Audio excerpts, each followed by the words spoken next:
अलख निरंजन, हर हर महादेव। सभी भक्तों का स्वागत है आज के वीडियो में। ऐसा कहा जाता है कि प्रेमी भक्त की 3 अवस्थाएं होती हैं। पहले तो वो भक्त होता ही नहीं है, वो अपने इष्ट की तरफ देखता ही नहीं है, वो बस संसार में खोया रहता है, विषयों के रस में डूबा रहता है, उसको अपने इष्ट की याद आती ही नहीं है।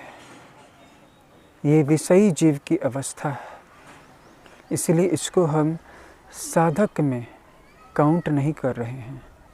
लेकिन ये भी एक अवस्था होती है। उसके इष्ट हैं, इष्ट भी उसको नहीं याद कर रहे हैं क्योंकि वो अपने इष्ट को याद नहीं कर रहा है, और वो भी अपने इष्ट को याद नहीं कर रहा है क्योंकि वो माया में फंसा हुआ है। माया अपना एक स्वतंत्र रोल प्ले करती है। किसी मूवी में, किसी सिनेमा में, किसी फिल्म में एक हीरो होता है, एक सहायक हीरो होता है, एक हीरोइन होती है, एक सहायक हीरोइन होती है, विलेन होते हैं और कॉमेडी करने वाले, जोकर, हंसाने वाले विदूषक भी होते हैं। अब इस बीच में कोई एक ऐसा कलाकार, एक्टर वहाँ पर चला जाए जो डायरेक्टर के निर्देश से काम नहीं कर रहा है बल्कि अपने मन से रोल प्ले कर रहा है। हमारी ज़िंदगी में भी हम अपना रोल अदा कर रहे हैं। हम अपने ईश्वर को याद करेंगे या नहीं करेंगे, प्रभु को भजेंगे या नहीं भजेंगे, ये हमारा रोल है, हमारी चॉइस है। प्रभु भी हम पर दया करेंगे या नहीं करेंगे, वो हमें अपने याद में रखेंगे या नहीं रखेंगे, ये उनकी मर्जी है। राजी हैं हम उसी में जिसमें तेरी रजा है। अगर तुम हमें याद नहीं करना चाहते हो तो हम इसी में खुश हैं। अगर तुम हमें याद करते हो तो भी हम इसी में खुश हैं। हम तुम्हारी रजा में राजी हैं। हम अपनी इच्छा को तुम पर नहीं थोपते हैं। लेकिन तुम हमें अच्छे लगते हो, तुम हमारे आराध्य हो, तुम जगत के प्रभु हो। तुमसे ही हर चीज़ की बिगिनिंग है, हर चीज़ की कंटिन्यूटी है, हर चीज़ की एंड है। इसीलिए हम तुम्हें याद करते हैं, और ना भी याद करेंगे तो हमारा चलने वाला नहीं है। कर्म के माध्यम से ही तुम्हारी ही पूजा होती है। अगर हम भक्ति मार्ग से तुम्हारी पूजा नहीं करेंगे तो कर्म मार्ग में तुम अपनी पूजा करवा ही लोगे। लेकिन ये अवस्था तो बाद में आती है, समर्पण की और राजी होने की। पहली अवस्था में तो वो भक्त होता भी नहीं है, वो तो विषयी प्राणी होता है, विषय भोगों में लिपटा हुआ आसक्त चित्त। उसको तो कर्म के लॉ का भी पता नहीं होता है कि मैं जो बुरे कर्म कर रहा हूँ, यहाँ तक कि बुरी बातें भी सोच रहा हूँ, इनका भी फल मेरी डायरी में चित्रगुप्त जी ऐड कर रहे हैं। मेरे कार्मिक अकाउंट में इनका भी फल मुझे मिलने वाला है। बहुत कम लोगों को, हजारों लोगों में किसी एक को इसका ज्ञान होता है कि कर्म का भी फल होता है। फिर उन हजारों लोगों में से किसी एक के अंदर में ईश्वर के प्रति भक्ति होती है, तब फिर पहला लेवल आ जाता है। इस पहले लेवल में अब वो भक्त विषयी भी रह सकता है और विषय त्यागी भी हो सकता है, लेकिन अब वो साधक भी बन गया है।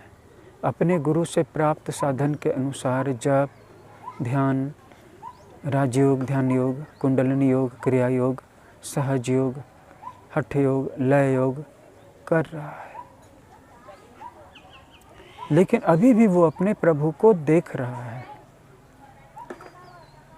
लेकिन उसका प्रभु उसको देख नहीं रहा है क्योंकि अभी इसकी भक्ति प्रबल नहीं हुई है, अभी इसकी भावना प्रगाढ़ नहीं हुई है। और इस तरह से कुछ समय बीतने के बाद इस भक्त के मन में एक आकुलता उठने लगती है कि प्रभु जी कब देखेंगे, कब कृपालु होंगे। तब इस रस्साकशी के बीच में प्रभु भी उसको देखते हैं अब जो भक्त की अवस्था है वो एक लेवल ऊपर उठ चुकी है, वो दूसरे लेवल में पहुंच चुका है। यहाँ पर भक्त अपने प्रभु को देख रहा है और उसका जो भगवान है, उसका जो देवता है, वो भी अपने साधक को, अपने भक्त को देख रहा है। ये अवस्था परम आनंद की है। दोनों एक दूसरे को देख रहे हैं और दोनों एक दूसरे को दिखाई पड़ रहे हैं। इसके बाद एक अवस्था ऐसी आती है जब भक्त और भगवान एक हो जाते हैं। यही साधना की अत्यंतावस्था है, जहाँ पर दुख का आत्यंतिक अभाव हो जाता है। जब भी हम प्रभु से एक क्षण के लिए भी अलग होंगे, दुख हमें घेर लेंगे। इसीलिए परिपक्व भक्त, मैच्योर्ड साधक अपने प्रभु को अब एक क्षण के लिए भी भूलता ही नहीं है, एक क्षण के लिए भी उनको देखना छोड़ता ही नहीं है। आपके पास उनको देखने के अलावा और कोई उपाय नहीं है, कोई मार्ग नहीं है। आप उनको पकड़ नहीं सकते हैं। क्या एक भक्त अपने प्रभु कृष्ण के चरण कमलों को पकड़ सकता है क्या? क्या प्रभु पकड़ में आ जाने वाले हैं क्या? वो अपने प्रभु को याद करता है, याद में दिखता है, दिखता ही रहता है, देखना नहीं छोड़ता है।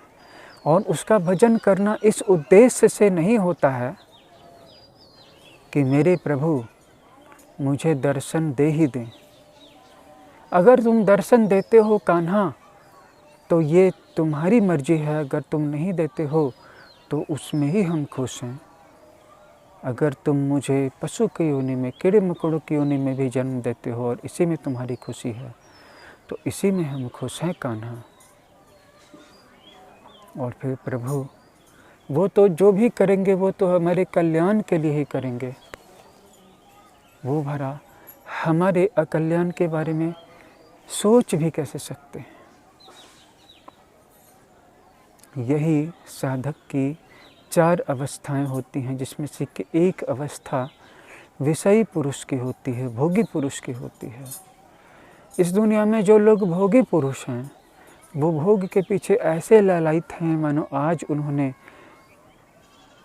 रस का आस्वादन नहीं किया, विषय रस का आस्वादन नहीं मिला उनको, तो फिर कभी नहीं मिल पाएगा। एक कुत्ते को आप एक रोटी फेंक दीजिए तो वो उसको अपने दांतों में दबा करके दाएं और बाएं ओर देखते हुए भागता है, कहीं एकांत में, कि कहीं कोई उससे वो रोटी छीन न ले, कहीं कोई आदमी उससे रोटी न छीन ले, कहीं कोई दूसरे कुत्ते या जानवर उसको देख न ले।